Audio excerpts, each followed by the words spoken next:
Senhoras e senhores, sejam bem-vindos a mais uma aula. E hoje vamos continuar o nosso estudo sobre astronomia, gravidade e movimento planetário.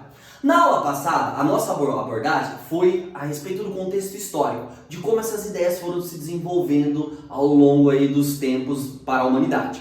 Hoje, o nosso foco é muito mais o caráter físico das coisas. E começaremos a estudar as leis de Kepler. Vamos ver como o físico Johannes Kepler descreveu o movimento dos astros ao redor do Sol, entendendo assim como funciona esse balé celeste que a gente conhece até hoje. Então, senhoras e senhores, vamos comigo. Vamos para as leis de Kepler.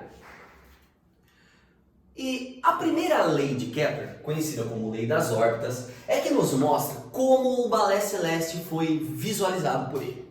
Galera, assim como o modelo heliocêntrico de Copérnico considerava o Sol como sendo o centro do nosso sistema solar, para falar a verdade, o Kepler também considerou o Sol como sendo o centro do nosso sistema solar. Mas diferente do que acontecia no modelo copernicano, onde os planetas giravam em órbitas circulares ao redor do Sol, no modelo de Kepler não era assim que acontecia.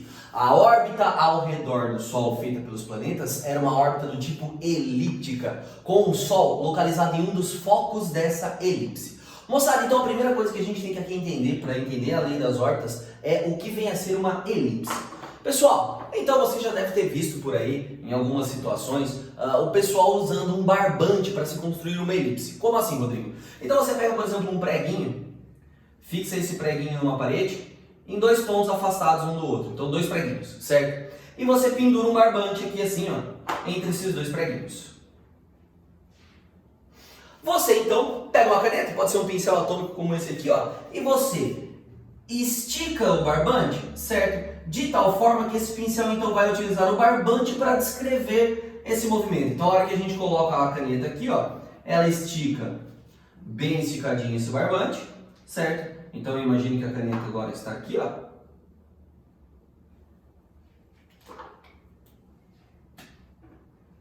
E a partir daí nós riscamos. E quando riscamos, percebemos o seguinte, que o que obtemos não é uma circunferência. Digamos que uma circunferência achatada. Tudo bem que essa minha ficou meio feia, né? Mas na realidade, isso aqui é o que a gente chama de elipse. Não, ficou muito feio. Então, essa elipse é para nós a trajetória descrita pelos planetas no movimento ao redor do Sol. Então, se a gente arrancar daqui esse primeiro preguinho e colocarmos o Sol localizado nesse foco, podemos remover também o próximo preguinho, ok? E aí nada está localizado naquele outro foco, certo? Nós, a partir desse momento, então, entendemos que essa é a órbita descrita pelos planetas. Moçada, quanto mais próximos os focos estão mais, digamos que circular vem a ser essa órbita, certo? Então, a órbita não é exatamente uma circunferência, ela é uma órbita do tipo elíptica. O que acontece é que a circunferência ela é um tipo de elipse. Então, às vezes, os exercícios vão tratar de uma órbita circular. Mas não se esqueça, a circunferência é só um caso especial da elipse. As órbitas são elípticas. Então, a órbita dos planetas ao redor do Sol é elíptica, com o Sol localizado em um dos focos dessa elipse. E isso nos mostra o seguinte, que essa distância entre o planeta e o Sol é uma distância variável. Nós então temos o conceito aqui, ó, de raio de órbita, certo? Existe um ponto onde o planeta vai estar o mais próximo possível do Sol. Esse ponto próximo, ele é conhecido como ponto de periélio. Então, P vem a ser o nosso periélio. E existe um outro ponto, que é o ponto mais afastado do Sol. Então, afastado é com A. Essa vai ser a nossa distância do afélio. E esse raio de órbita, então, ele pode ser a média entre a distância do afélio e a distância do periélio. Se nós dissermos que o periélio está a uma distância dzinho e o afélio a uma distância dzão, a gente classifica como sendo o raio de órbita a soma de dzinho mais dzão dividido por 2. Então aí nós temos o raio médio de órbita, ok? Moçada, então a primeira lei é bem tranquila, bem simples. A órbita dos planetas ao redor do Sol é elíptica, com o Sol localizado em um dos focos dessa elipse. Vamos para a segunda lei de Kepler, a lei das áreas. Segundo Kepler, nessa lei temos o seguinte: em tempos iguais, o raio médio de órbita de um planeta varre áreas iguais. Rodrigo, não entendi. Então vamos lá. Moçada, imagine o seguinte: imagine que aqui eu estou vendo uma posição de um planeta qualquer aí, sei lá, Terra ou algo do tipo, ao longo de um certo intervalo de tempo girando aqui ao redor do Sol, ok? Então quando esse planeta encontra-se muito longe do Sol, lá nas proximidades do nosso afélio, ok? Esse planeta, por exemplo, ele pode levar um certo tempo, não sei, aqui ó, de um mês, para se deslocar desse ponto até esse ponto. Passado mais um mês, ele se desloca desse ponto até esse ponto. Mais um mês, desse ponto até esse ponto. E assim sucessivamente. Tanto que daqui um mês vai estar daqui para cá e depois, passado um mês, ele sai desse ponto e vai até esse ponto. Então aqui nós também teríamos um intervalo de um mês. Nossa, professor, mas como assim? Aqui o planeta ele andou só um pouquinho, aqui ele andou muito. Como isso poderia acontecer?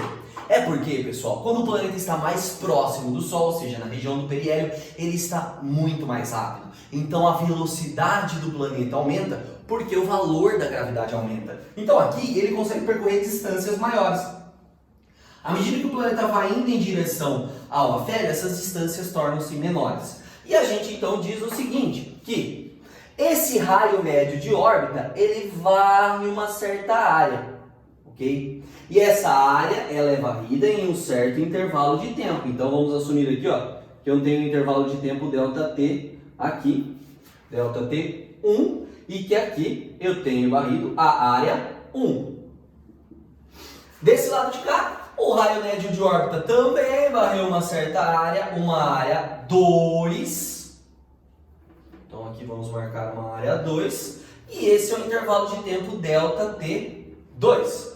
Nós podemos dizer o seguinte, que se a área 1 for igual à área 2, o intervalo de tempo ΔT1 é igual ao intervalo de tempo ΔT2. E o contrário também é válido. Em tempos iguais, serão varridas áreas iguais. Moçada, então a gente tem algumas consequências com essa segunda lei. A primeira delas é a maior velocidade de um planeta, então a velocidade é maior na região do periélio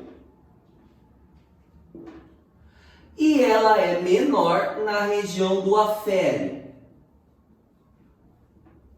Além disso, a gente pode dizer o seguinte, que quando o planeta ele está no periélio e ele vai em direção ao afélio, esse movimento, ele é um movimento desacelerado, ele é um movimento dito retardado, porque vai diminuindo o valor da velocidade.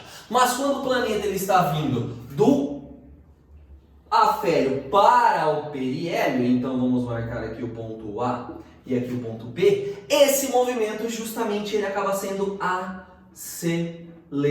acelerado. Então eu tenho aqui menor velocidade, aqui a maior velocidade. Eu tenho um movimento retardado quando ele se afasta e um movimento acelerado quando ele se aproxima. E o principal, em tempos iguais, o raio médio de órbita varre áreas iguais. Então galera, essa daqui é a segunda lei de Kepler. Bora para a terceira.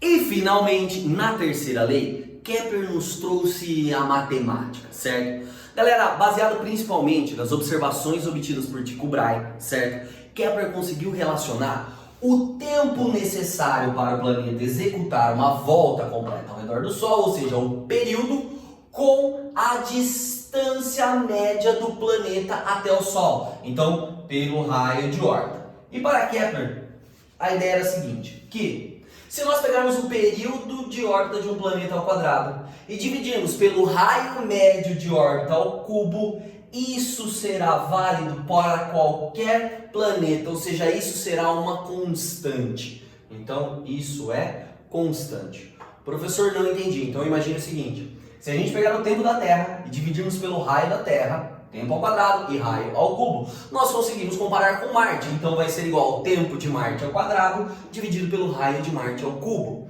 E assim por diante. Essa equação também nos mostra que quanto maior for a distância do planeta ao redor do Sol, maior vai ser o tempo necessário para ela executar uma volta. Então, o planeta Mercúrio, por exemplo, sendo mais próximo, ele vai executar o seu período, o seu ano, digamos que no intervalo de tempo um pouco menor do que um planeta mais afastado, como por exemplo Saturno, e assim por diante. Além das órbitas, pessoal, então ela vem, ou melhor, além dos períodos, desculpe, ela vem aí pra gente para concluir todas as leis de Kepler, certo?